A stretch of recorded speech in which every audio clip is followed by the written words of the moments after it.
ও বৌমা, সন্ধ্যা 7টা বেজে গেল, এখনো পর্যন্ত আমি চা পেলাম না। যাও, আমার জন্য তাড়াতাড়ি চা পকোড়া করে নিয়ে এসো। বাড়িতে এরকম হিরোইন সেজে ঘুরে বেড়ালে হবে? শাশুড়ি মাকে যে সময় মতো চা দিতে হয় সেটা তোমার খেয়াল থাকে না, তাই না? শাশুড়ি মায়ের কথা শুনে মডার্ন বৌমা প্রিয়াঙ্কা রান্নাঘরে চলে যায়। শুধু চা খেয়ে হচ্ছে না, বুড়ির আবার আজকে পকোড়া খাওয়ার ইচ্ছা হয়েছে। আমি তো পকোড়া বানাতেই পারি না, সেটা আর ওনাকে কি করে বলি? এক কাজ করি, আলু গোল গোল করে কেটে বেসনের ব্যাটারি চুবিয়ে তেলে ভেজে দিই, তাহলে তাড়াতাড়ি হয়ে যাবে। বলবো আমি আলুর পকোড়া বানিয়েছি। কিছুক্ষণ পর প্রিয়াঙ্কা তার শাশুড়ি মাকে চা এবং আলুর পকোড়া খেতে দেয়। সেই চা এবং পকোড়ার মধ্যে কোনো কিছুই কবিতা দেবীর পছন্দ হয় না, কারণ চায়ে প্রিয়াঙ্কা অতিরিক্ত পরিমাণে চিনি দিয়ে ফেলে। আর পকোড়া খুবই তাড়াহুড়ো করে করার জন্য সব পকোড়াই কাঁচা থাকে। কিন্তু কবিতা দেবী সরাসরি তার মডার্ন বৌমাকে কিছু বলতে পারে না। আসলে প্রিয়াঙ্কা ভীষণই মডার্ন একটি মেয়ে ছিল। সে সবসময় সুন্দর সুন্দর ওয়েস্টার্ন ড্রেস পরতো আর নিজের রূপচর্চা করতেই ব্যস্ত থাকতো। সংসারের কাজকর্ম সে কোনো কিছুই ঠিকঠাক ভাবে করতো না। আসলে বাড়ির কোনো কাজকর্ম করতে তার ভালোই লাগে না। এরকম মডার্ন বৌমা নিয়ে কবিতা দেবী সবসময় বিরক্তিকর পরিস্থিতির মধ্যে থাকতো। এই যে বৌমা, চায়ের মধ্যে এটা কি? এত বড় নখ চায়ের মধ্যে কোথা থেকে এলো? তোমার হাত থেকে এত বড় একটা নখ কষে চায়ের মধ্যে পড়ে গেল। এ বাবা, দেখলেন তো, আপনার জন্য চা আর পকোড়া বানাতে গিয়ে আমার হাতের নখটা উঠে চলে গেল। কিছুদিন আগে আমি অত টাকা দিয়ে নেল এক্সটেনশন করিয়েছিলাম, বাড়ির কাজে চাপে পড়ে আমার একটা নখ নষ্ট হয়ে গেল। তখনই কবিতাকে তার মা মালতী দেবী ফোন করে, আর কবিতা ফোন ধরে তার মায়ের সঙ্গে কথা বলতে থাকে। বৌমা, তোমার মা ফোন করেছে, আমাকে একবার দাও তো ফোনটা। অনেকদিন হয়ে গেল তোমার মায়ের সঙ্গে কথা হয়নি। দাও দাও। হ্যাঁ হ্যালো, কেমন আছো বলুন। আমার কথা আর বলবেন না, আমার আর বাড়িতে থাকতে ভালো লাগছে না। মনে হচ্ছে কিছুদিনের জন্য যদি কোথাও থেকে ঘুরে আসতে পারতাম তাহলে সত্যিই খুব ভালো হতো। সে কি, তাহলে আপনি আমাদের বাড়ি থেকে কিছুদিন ঘুরে যান না। আমি কিন্তু আপনার কোনো কথা শুনবো না। কালকে আমাদের বাড়িতে আপনাকে আসতে হবে। আপনি প্রিয়াঙ্কাকে বলুন আপনার ব্যাগপত্র গুছিয়ে দিতে। কালকে সকালবেলা আপনি বেরিয়ে পড়ুন। আমি আর আমার বৌমা কিন্তু আপনার জন্য অপেক্ষা করব। এই শুনে কবিতা দেবী খুবই খুশি হয়। সে আর এক মুহূর্ত কিছু চিন্তা না করেই প্রিয়াঙ্কার মায়ের বাড়িতে যাওয়ার জন্য রাজি হয়ে যায়। মা, আমি এখনই সবকিছু গুছিয়ে দিচ্ছি। আপনি কিন্তু 1 মাসের আগে বাড়ি আসবেন না বলে দিলাম। আপনি বাড়িতে না থাকলে আমি একটু শান্তিতে থাকতে পারবো। আর এমনিও এই মাসে আমার বেশ কয়েকটা পার্টি আছে। আপনি বাড়িতে না থাকলে আমি ভালো মতো পার্টিগুলো অ্যাটেন্ড করতে পারবো। অন্তত আমাকে রান্না বান্না তো করতে হবে না। নিজের বৌমার মুখে এমন কথা শুনে কবিতা দেবী ভীষণ অখুশি হয়, কিন্তু তবুও সে তার বৌমাকে কোনো কথা বলে না। সে শুধু সেই দিনটা কাটার জন্য অপেক্ষা করতে থাকে। পরের দিন সকালবেলা প্রিয়াঙ্কার মা মালতী দেবী তার বৌমা নন্দিনীকে বলে, বৌমা, আজকে প্রিয়াঙ্কার শাশুড়ি মা আমাদের বাড়িতে আসছে। তুমি এখনই পুরো বাড়িঘর সমস্ত কিছু ভালো করে পরিষ্কার করো। কোথাও যেন একটুও ধুলোবালি নোংরা না থাকে। উনি প্রথমবারের মতো আমাদের বাড়িতে আসছেন, তাই ওনার অতিথি আপ্যায়নে যেন কোনো রকমের কমতি না থাকে। আর হ্যাঁ, ওনার থাকার ঘরটা ভালো করে তুমি সাজিয়ে গুছিয়ে দাও, কেমন? ঠিক আছে মা, আমি বাড়িঘর পরিষ্কার করে নিচ্ছি আর সব গুছিয়ে নিচ্ছি। আপনি বরং তাড়াতাড়ি বাজার থেকে যা যা রান্না হবে কিনে নিয়ে আসুন। ততক্ষণে আমি এদিকে কাজগুলো মিটিয়ে নিই। এই বলে নন্দিনী বাড়ির কাজ শুরু করে। সে তাদের সমস্ত বাড়িঘর একেবারে পরিষ্কার চকচকে করে দেয়। সেই সাথে কবিতা দেবীকে যেই ঘরে থাকতে দেওয়া হবে সেই ঘরটাও সে সুন্দর করে সাজিয়ে দেয়। সেই ঘরের বিছানা, চাদর, পর্দা সমস্ত কিছুই পরিবর্তিত করে ফেলে। সেই সাথে ঘরটা ফুল দিয়ে সাজিয়ে দেয়। এরই মধ্যে মালতী দেবী বাজার থেকে চলে আসে। বৌমা, এই যে আমি সবকিছু নিয়ে চলে এসেছি। তুমি আজকে প্রিয়াঙ্কার শাশুড়ি মায়ের জন্য মটন বিরিয়ানি রান্না করবে। আর মটন বিরিয়ানির সঙ্গে থাকবে রেশমি কাবাব, চিকেন কষা, চিকেন চাপ আর মটন কষা। আর হ্যাঁ, উনি যদি বিরিয়ানি না খান সেই জন্য তুমি ফ্রাইড রাইস বানাবে। ফ্রাইড রাইসের সঙ্গে থাকবে 7 রকমের ভাজাভুজি, চিংড়ি মাছের মালাইকারি, পটল চিংড়ি, খাসির মাংস কষা, মুড়ি ঘন্ট, আলুর দম আর চাটনি পাঁপড় তো থাকবেই। আমি বাজার থেকে ওনার জন্য টক দই, মিষ্টি, সন্দেশ সবকিছু নিয়ে এসেছি। এগুলো তুমি ফ্রিজে তুলে রাখো। শাশুড়ি মায়ের মুখে এত রকমের খাবারের নাম শুনে নন্দিনী প্রচন্ড পরিমাণে অবাক হয়। বাপরে বাপ, মা, আপনি তো পুরো বিয়ে বাড়ির রান্নার মতো একটা লিস্ট ধরিয়ে দিলেন। এত কিছু রান্না করতে হবে? এর আগেও তো আমাদের বাড়িতে অতিথি এসেছে, আপনি তো এত কিছু রান্না করতে বলেন না। এই গরমের মধ্যে কি এত কিছু রান্না করা সম্ভব আপনি বলুন তো? আর রান্না করে নিলেও একটা মানুষকে এত খাবার একসঙ্গে খেতে পারবে? আমি কি বললাম তুমি বুঝতে পারছো না? আমার মেয়ের শাশুড়ি প্রথমবারের মতো আমাদের বাড়িতে আসছে, তাই আমি খুব ভালো মতো ওনার অতিথি সেবা করতে চাইছি, যাতে আমাদের বাড়িতে এসে উনি আমাদের প্রশংসা করতে বাধ্য হন। এবার যা যা বলেছি করে নাও। এই শুনে নন্দিনীর আর কিছু করার থাকে না। অত কিছু রান্না করতে গিয়ে প্রায় বিকাল হয়ে আসে। কি গো বৌমা, আজকের ডেটে রান্না হবে? সেই সকাল 11টার সময় রান্নাঘরে ঢুকেছো, এখন বিকাল 5টা বাজে, তোমার রান্না হলো না এখনো? কবিতা দিদি তো বোধহয় এখনই চলে আসবে। ওই দেখো কলিং বেল বাজছে, বোধহয় চলেই এসেছে। তুমি যাও, তাড়াতাড়ি চা আর পকোড়া বানিয়ে নিয়ে এসো, যাও যাও। এই বলে মালতী দেবী ছুটে গিয়ে দরজা খোলে আর নন্দিনী তাড়াতাড়ি করে রান্নাঘরে গিয়ে চা পকোড়া করতে শুরু করে। কবিতা দেবী তাদের সাজানো গোছানো বাড়িঘর থেকে খুবই খুশি হয়। তারা দুজনে কিছুক্ষণ গল্প করতে না করতেই নন্দিনী সেখানে চা এবং পকোড়া নিয়ে হাজির হয়। নন্দিনী প্রথমেই কবিতা দেবীকে প্রণাম করে, আর এই দেখে কবিতা দেবী প্রচন্ড খুশি হয়ে বলে, লক্ষ্মী মেয়ে একেবারে, কি সুন্দর সংস্কারী মেয়ে গো তোমার বৌমা। দেখো কত সুন্দর শাড়ি পরে আছে। আমি তো ভেবেছিলাম এখানে এসে দেখবো আপনার বৌমাও বুঝি আপনার মেয়ের মতো মডার্ন, বাড়িতে হয়তো ওয়েস্টার্ন ড্রেস পরে ঘুরে বেড়ায়। যাক, তোমাকে শাড়ি পরে থাকতে দেখে আমি খুব খুশি হয়েছি। আচ্ছা, আপনি এবার চা খাওয়া শুরু করুন। দেখুন এখানে চা আছে, আলুর পকোড়া আছে, পনিরের পকোড়া আছে, চিকেন পকোড়া আছে, আর হ্যাঁ, পেঁয়াজের পকোড়াও আছে। আমার বৌমা কিন্তু সব আপনার জন্য বানিয়েছে। চায়ের সঙ্গে এত রকমের পকোড়া দেখে মালতী দেবী প্রচন্ড পরিমাণে অবাক হয়। ওরে বাবা, চায়ের সঙ্গে একরকম নয়, 2 রকম নয়, একেবারে 4-5 রকমের পকোড়া। সত্যি আপনার ভাগ্য খুবই ভালো, আপনি এরকম একটা সংস্কারী বৌমা পেয়েছেন। আর আমার বৌমাকে দেখুন না, মানে আপনার মেয়ের কথা বলছি, চা করতে দিলে আলুর বড়া বানিয়ে চা খাইয়ে দেয়। শুধু তাই নয়, চায়ের মধ্যে তো কখনো কখনো আপনার মেয়ের বড় বড় নখ খুঁজে পাওয়া যায়। নিজের মেয়ের নামে এরকম দুর্নাম শুনে মালতী দেবীর মন খারাপ হয়ে যায়। সে মনে মনে ভাবে, একি, ইনি তো বাড়িতে আসা মাত্রই আমার মেয়ের নামে দুর্নাম শুরু করেছে। শুধুমাত্র চা আর পকোড়া দেখে এত কিছু বলছে, আর এখন তো রাতের খাবারও বাকি আছে। জানি না রাতের খাবারগুলো দেখে আবার কি বলবে। চা পকোড়া খেতে খেতে তারা সবাই মিলে অনেকক্ষণ ধরে গল্প করতে থাকে। কাকিমণি চলুন, আমি আপনার ঘরটা আপনাকে দেখিয়ে দিচ্ছি, আর আপনার ব্যাগটা আমাকে দিন, আমি নিয়ে যাচ্ছি। এই বলে নন্দিনী কবিতা দেবীকে তার থাকার ঘরটা দেখিয়ে দেয়। সেই ঘরের বিছানা ফুল দিয়ে সাজানো দেখে কবিতা দেবী প্রচন্ড পরিমাণে খুশি হয়। ওরে বাবা, তোমরা তো দেখছি আমার আপ্যায়ন করার জন্য ভালোই ব্যবস্থা করেছো। আমি অনেক বাড়িতেই গেছি, কিন্তু এরকম সেবা যত্ন আমি কোথাও পাইনি। সত্যিই তুমি খুবই ভালো মেয়ে, তোমাকে যতই দেখছি আমার মনটা ততই ভরে যাচ্ছে। ধন্যবাদ কাকিমা, আপনি এবার ফ্রেশ হয়ে নিন, আর আমি আমাদের খাবারটা বেড়ে নিচ্ছি। চলুন আমরা সবাই মিলে রাতের খাবারটা খেয়ে নিই। এই বলে নন্দিনী সেখান থেকে চলে যায়। কিছুক্ষণ পর তারা সকলে মিলে ডিনার করতে বসে, আর খাবার টেবিলে বসে বিভিন্ন রকমের আইটেম দেখে কবিতা দেবীর চক্ষু চড়ক গাছ হয়ে যায়। ওরে বাবা, এত খাবার! নিশ্চয়ই তোমরা হোটেল থেকে অর্ডার করেছো, তাই না? না হলে কারোর পক্ষে এত খাবার তো রান্না করা সম্ভব নয়। নানা কাকিমণি, এই সমস্ত খাবার আমি একা তৈরি করেছি। আমরা আমাদের বাড়ির অতিথিকে কখনোই বাইরের খাবার খাওয়াই না। আর শুধু বাড়ির অতিথিকে নয়, আমরা নিজেরাও কিন্তু বাইরের খাবার খাই না, কারণ বাইরে তেল মশলাযুক্ত খাবার স্বাস্থ্যের পক্ষে কিন্তু ভীষণ ক্ষতি করে। দেখেছেন দিদি, আপনার বৌমা কতটা বুঝদার। আপনি কিন্তু আপনার মেয়েকে কিছু শেখাতে পারলেন না। আপনার মেয়েটা যেন বড্ড বেশি মডার্ন হয়ে গেছে, কিছু রান্না করতেই পারে না।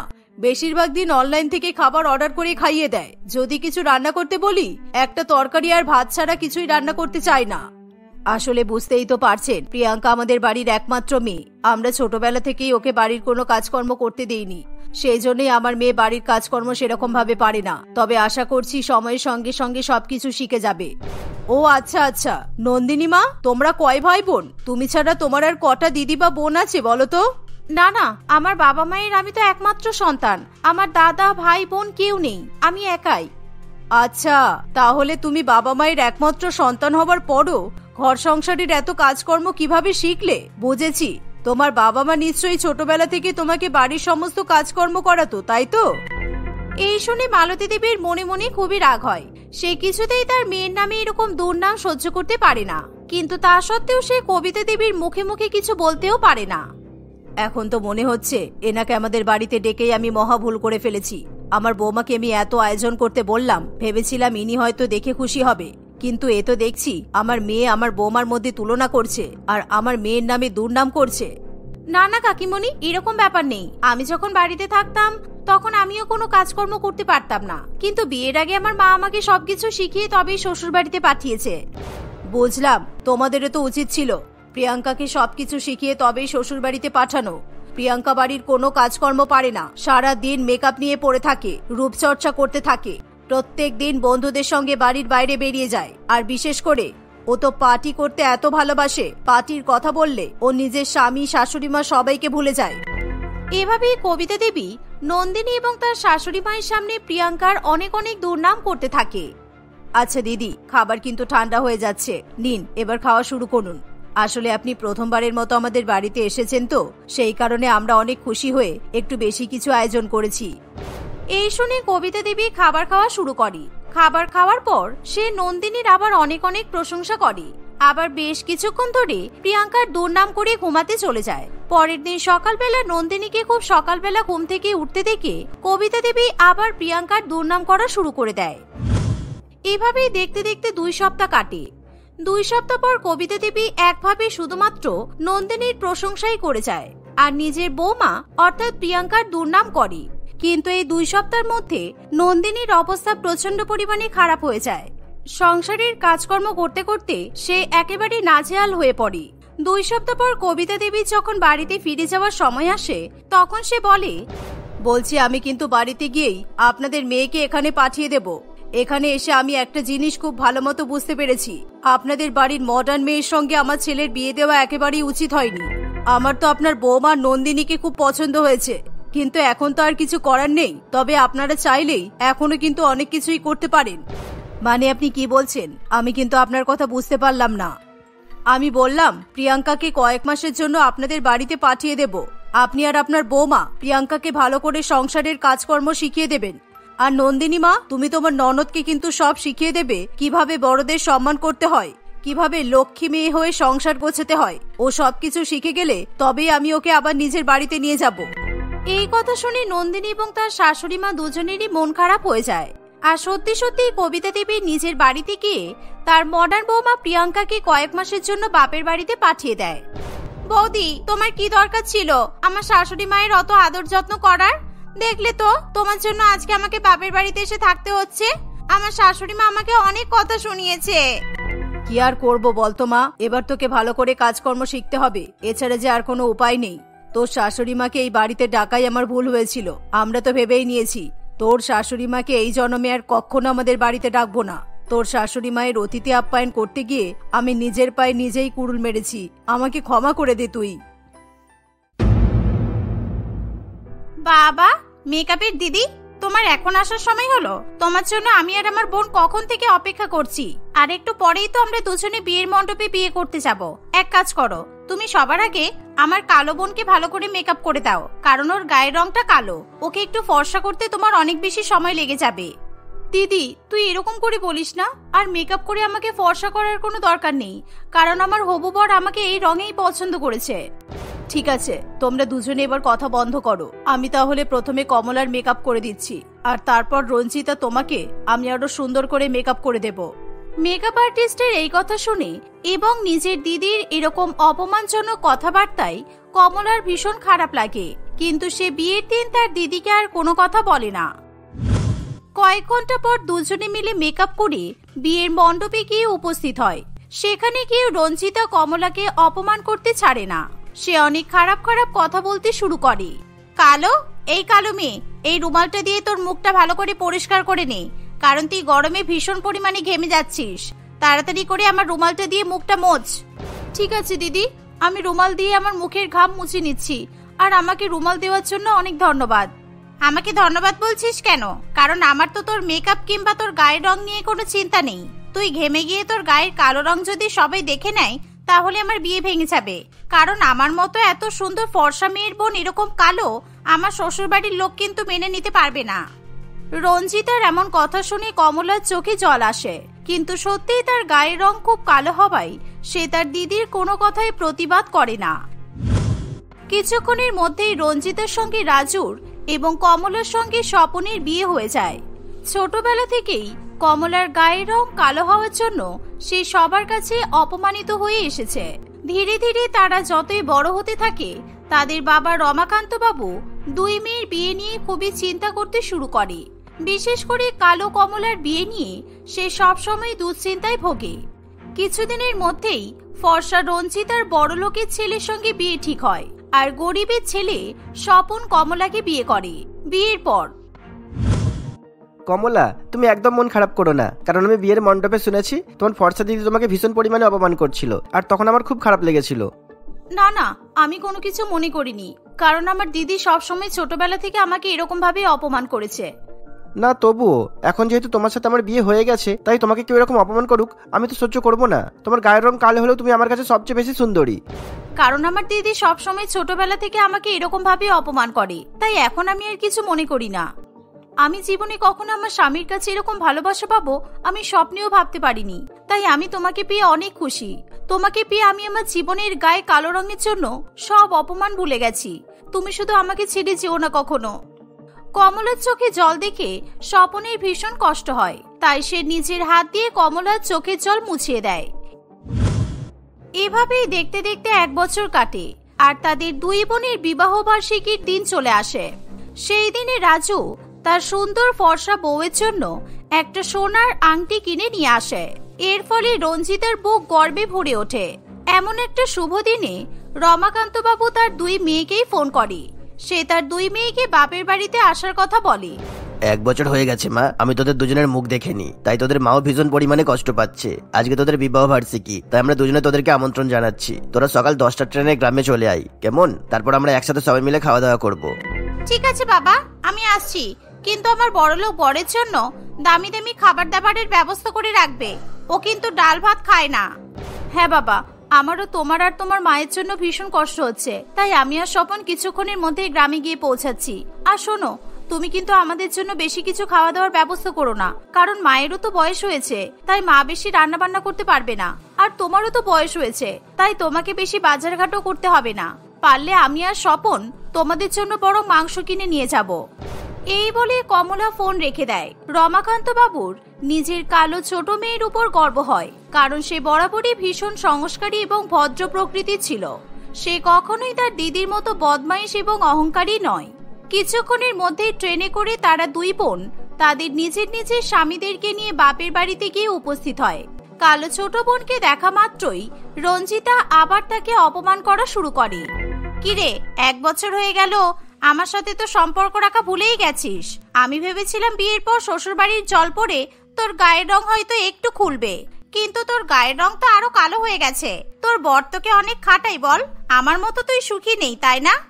না দিদি, তুই ভুল ভাবছিস, কারণ আমি সত্যিই খুবই সুখে আছি। কারণ আমার বর তোর মতো বড়লোক নাও হতে পারে, কিন্তু আমাকে অনেক শান্তিতে রেখেছে। সে যাই হোক, আজকে তো আমাদের দুজনেরই বিবাহ বার্ষিকী। তোর গরিব বর তোকে বিবাহ বার্ষিকীতে কি উপহার দিয়েছে? এই দেখ, তোর জামাইবাবু আমাকে 50,000 টাকা দিয়ে একটা মোটা সোনার আংটি কিনে দিয়েছে। আর আমার ফর্সা হাতে এই হলুদ হলুদ সোনার আংটিটা কি সুন্দর লাগছে বল? হ্যাঁ সত্যি, তোর ফর্সা হাতে এই সোনার আংটিটা খুব সুন্দর লাগছে। আর স্বপন আমাকে এই রূপার আংটিটা বিবাহ বার্ষিকীতে দিয়েছে। দেখ। কমলার হাতে রূপার চকচকে আংটি দেখে রঞ্জিতা ভীষণ পরিমাণে হেসে ওঠে। সে কিছুতেই নিজের হাসি থামাতে পারে না। এ বাবা, তোর বর তোকে বিবাহ বার্ষিকীতে মাত্র একটা রূপার আংটি গিফট করেছে? সত্যি তোর বর খুবই গরিব। আর তোর এমন কালো হাতের উপর আংটিটা দেখে মনে হচ্ছে যেন কালো পুড়ে যাওয়া চাটুর উপর সাদা ময়দা পড়ে আছে। অবশ্য ঠিকই আছে, কালো বউয়ের সাথে গরিব বর।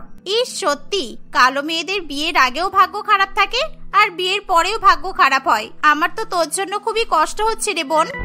এতদিন পর্যন্ত রঞ্জিতা কেবলমাত্র কমলার কালো গায়ের রঙের জন্য অপমান করত, কিন্তু এখন সে তার বরকেও অপমান করা শুরু করেছে। তাই কমলার ভীষণ খারাপ লাগে।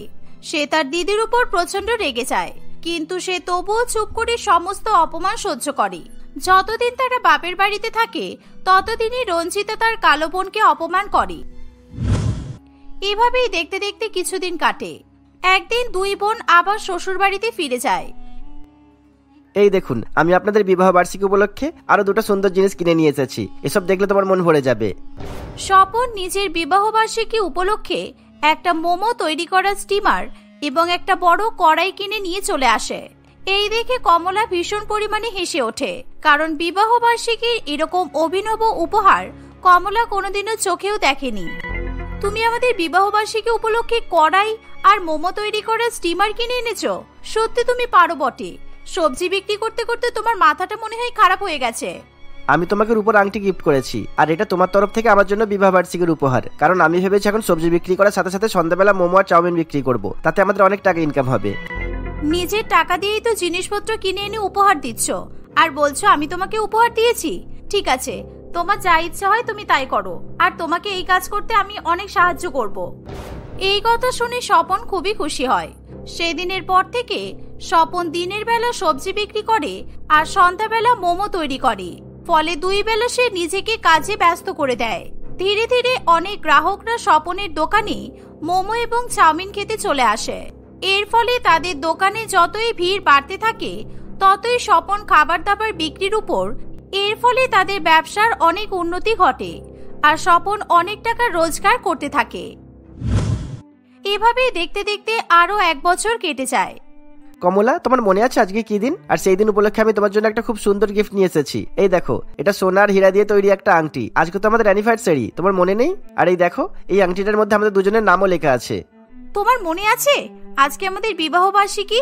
আমি ভেবেছিলাম তুমি হয়তো ভুলে গেছো, কারণ তোমার মাথায় অনেক কাজের চাপ থাকে, তো তাই তোমাকে আজকে আর আমি বিবাহ বার্ষিকীর কথা মনে করালাম না। তুমি কি করে ভাবলে যে আমাদের এত গুরুত্বপূর্ণ দিন আর আমি ভুলে যাব? কিন্তু তুমি এই হীরার আংটি দেখে যে খুশি হলে না, সেটা দেখে তো আমি তো ভীষণ পরিমাণে অবাক হয়ে যাচ্ছি। কি হলো বলো, তোমার এই আংটিটা পছন্দ হয়নি? তুমি আমাকে ভুল বুঝো না স্বপন। তুমি আমার কাছে সোনা, তুমি আমার কাছে হীরা। তাই তুমি আমাকে 2 হাত ভরে যেই উপহার দেবে সেই উপহারই আমার কাছে অনেক বড়। এই বলে কমলা তাড়াতাড়ি করে নিজের আঙুলে হীরার আংটিটা পরে নেয়, আর সেই আংটিটা তার হাতে একেবারে চকচক করে। এই দেখে স্বপন খুবই খুশি হয়। কিছুদিনের মধ্যে তারা 2 বোন আবার নিজেদের বাপের বাড়িতে যায়। এবার রাজু তার বউ রঞ্জিতাকে বিবাহ বার্ষিকীতে একটা 4 চাকা গাড়ি উপহার হিসেবে দেয়, কিন্তু সেই 4 চাকার গাড়ির থেকেও দামি ছিল কমলার হাতের হীরার আংটি। বোন, তুই তো দেখছি এখন আমার সাথে আর কথাই বলছিস না। তোর এত অহংকার বেড়ে গেল। প্রত্যেকবার এসে আমাকে জড়িয়ে ধরতিস, কত স্নেহ করতিস, কিন্তু এবার তো দেখছি তুই একেবারে কথা বলা ভুলেই গেছিস। না দিদি, তুই আমাকে ভুল ভাবছিস, সেরকম কোনো ব্যাপার নয়। আসলে আমার বর আমাকে 4 চাকা গাড়ি উপহার দিয়েছে, তো তাই মনে হয় তোর হিংসা হচ্ছে। সেই কারণে তুই আমার সঙ্গে কথা বলছিস না। আর তুই চিন্তা করিস না, তোর বড় তোকে নিশ্চয়ই কোনো উপহার দিয়েছে। এবার কি জামাইবাবু তোকে তামার আংটি উপহার দিয়েছে নাকি? না রে, এবার আমার বর আমাকে তামার আংটি উপহার দেয়নি। এই দেখ, আমাকে আমার বর এই হীরার আংটিটা উপহার দিয়েছে। আসলে আমার হাতটা ভীষণ কালো, তো তাই আমার এই কালো আঙ্গুলের সোনা রূপা কিচ্ছু বানায় না, শুধুমাত্র এই হীরার আংটিটাই বানায়। তাই আমার বর আমাকে এই হীরার আংটিটাই কিনে দিয়েছে। কমলার হাতে এরকম সুন্দর দামি হীরার আংটি দেখে রঞ্জিতা একেবারে জ্বলে ওঠে। সে কিছুতেই নিজের বোনের আনন্দ এবং তার হাতের হীরার আংটিটা সহ্য করতে পারে না। সে রাগের চোটে একেবারে লাল হয়ে ওঠে। কি রে, তুই এরকম লাল হয়ে যাচ্ছিস কেন দিদি? এখন তো দেখছি তুই আমার সাথে কথা বলা বন্ধ করে দিয়েছিস। তোর হঠাৎ করে কি হলো বলতো? আমার হাতে এত সুন্দর আংটিটা দেখে তোর সহ্য হচ্ছে না বুঝি? একদম ফালতু কথা বলবি না। তোর গায়ের রং কালো, তাই তুই সোনা পরিস কিংবা রূপা পরিস আর হীরাই পরিস না কেন, তোকে কিছুতেই মানাবে না। আর তুই কোনোদিনও আমার মতো সুন্দর হতে পারবি না। তাই আমার সাথে টেক্কা দেওয়ার চেষ্টা করিস না। আমার বিবাহ বার্ষিকীর উপহার সবার থেকে সেরা। এইভাবেই রঞ্জিতা তার বোনের সঙ্গে ঝগড়া করতে শুরু করে দেয়। সেই সময় রাজু এবং স্বপন সেখানে চলে আসে। রাজু তার বউয়ের এরকম অহংকারী রূপ কিছুতেই মেনে নিতে পারে না, তাই সে রঞ্জিতার উপর রেগে যায়। আমি সেই বিয়ের দিন থেকে দেখে যাচ্ছি রঞ্জিতা, তুমি তোমার কালো বোনকে জানোই তাই ভাষায় অপমান করে যাচ্ছ। আর প্রত্যেকবার বিবাহ বার্ষিকীর সময় বাবার বাড়িতে তোমরা আসো, আর তুমি প্রত্যেকবারই কমলাকে অপমান করতে শুরু করে দাও। তোমার মন যে এত নিকৃষ্ট আমি তো ভাবতেও পারিনি। ছি, তোমার কাছে তো কোনো কিছুরই অভাব নেই, তবু তুমি তোমার বোনকে কেন অপমান করো? আসলে জামাইবাবু, আমার ফর্সা দিদি আমাকে সহ্য করতে পারে না। কারণ ও ফর্সা হলেও ছোটবেলা থেকে সবাই আমাকেই ভালোবেসেছে। কারণ আমার ভালো ব্যবহারের জন্য সবাই আমাকে স্নেহ করত, তাইও সহ্য করতে পারতো না। সবসময় ও নিজের ফর্সা রঙের অহংকারে আমাকে পায়ের তলায় রাখার চেষ্টা করে এসেছে। কিন্তু দিদি আর আমাকে আর আমার বরকে অপমান করতে পারবে না। এই কথা শুনে রঞ্জিতা ভীষণ অপমানিত বোধ করে। তার চোখে জল চলে আসে। সে কিছুতেই আর এরকম কথাবার্তা সহ্য করতে পারে না। ফলে সে তার কালো বোনের কাছে ক্ষমা চায়। রঞ্জিতা নিজের বোনের বিবাহ বার্ষিকী উপলক্ষে তাকে সুন্দর সোনার হার উপহার হিসেবে দেয়। তারপর থেকে তারা দুই বোন কখনো নিজেদের মধ্যে কোনো ঝগড়া করে না।